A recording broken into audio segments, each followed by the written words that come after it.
Doctor Yunus কি জিনিস বাঙালি জাতি চিনল না। একসময় শুধুমাত্র আওয়ামী লীগের রোষানলে থাকা ডক্টর মোহাম্মদ ইউনূস ওই সময় বিএনপি বা অন্যান্য দলগুলোর যতটুকু সহমর্মিতা বা বাকি রাজনৈতিক ক্ষেত্রে যে সাপোর্টটা পাইছেন, আওয়ামী লীগ সরকার পতনের পর এই নোবেল লরিয়েট ডক্টর ইউনূসকে নিয়ে কথা বলতে কেউই ছাড়ছেন না।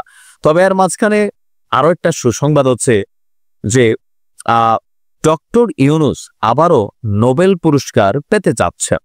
একটা আশ্চর্যবোধক চিহ্ন আছে। এটার বক্তব্যের মিনিংস হচ্ছে তিনি ভূষিত হতে পারেন, আবার নাও পারেন, তবে আলোচনায় আসতেছে ওনার নেক্সট থিওরি। যখন তিনি 2006 সালে শান্তিতে নোবেল পুরস্কার পাইছিলেন, যেটার মূল ধারণাটা কোনটা ছিল? তার মাইক্রো ক্রেডিট ধারণা, মানে যে গ্রামীণ ব্যাংকের সিস্টেমটা, যে ক্ষুদ্র ঋণ নিয়ে কিভাবে কি করা যায়, সেই মাইক্রো ক্রেডিট ধারণার মাধ্যমে বিশ্বজুড়ে অনেক দেশে তার মাইক্রো ক্রেডিট সিস্টেম চলমান আছে। সেগুলোর কারণে তিনি একটা বিপ্লব সৃষ্টি করছিলেন, আর সেখান থেকে তিনি এটা পাইছেন। এখন নতুন করে আবারও আলোচনায় যেই কারণে যে সামনে নোবেল পুরস্কারের ইস্যু আছে, সেই ইস্যুতে ট্রাম্পের নাম আবার সবার আগে।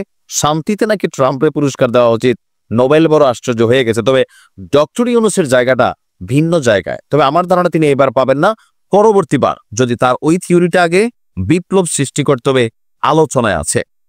আলোচনার প্রেক্ষাপটটা যেখান থেকে শুরু হয়েছে 2017 সালে তিনি একটা বই লিখেছেন, বা এই তত্ত্বটা অনেকে জানেন, এ ওয়ার্ল্ড অফ 3 জিরোস, মানে 3টা শূন্যের একটা পৃথিবী। এই যে তার ধারণাটা, সেই ধারণাটা 3 জিরোস থিওরি নামে পরিচিত। তো এইটাতে কি কি আছে, যেখানে আপনার 3টা জিরো দিয়ে বোঝানো হচ্ছে।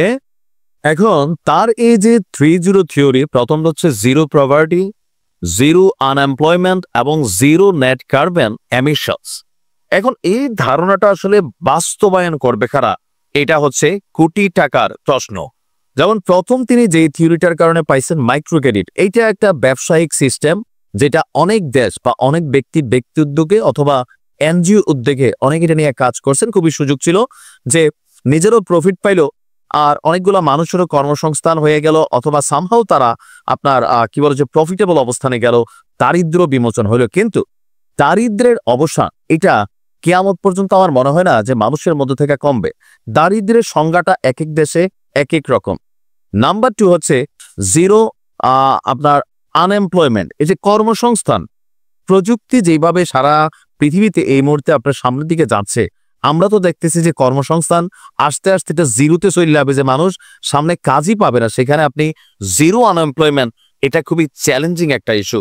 আর বাকি হলো জিরো নেট কার্বন এমিশন। এইটা আরো অসম্ভব। কেন?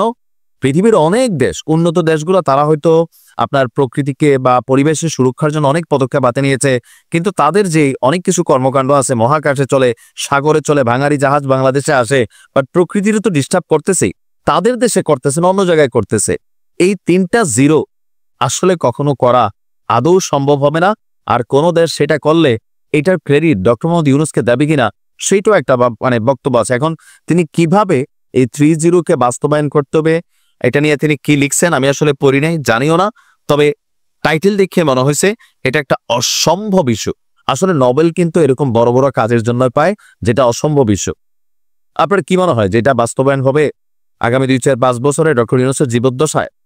আমার মনে হয় না। আবার পাইলেও পাইতে পারেন, যে থিওরিটার জন্যই তাকে দেওয়া হইতে পারে, যে সমস্যা নাই, থিওরি দিছে, আমরা রাখলাম।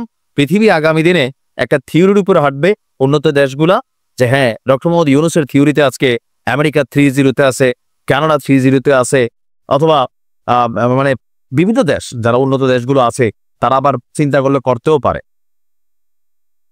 ভালো থাকুন। আসসালামু আলাইকুম।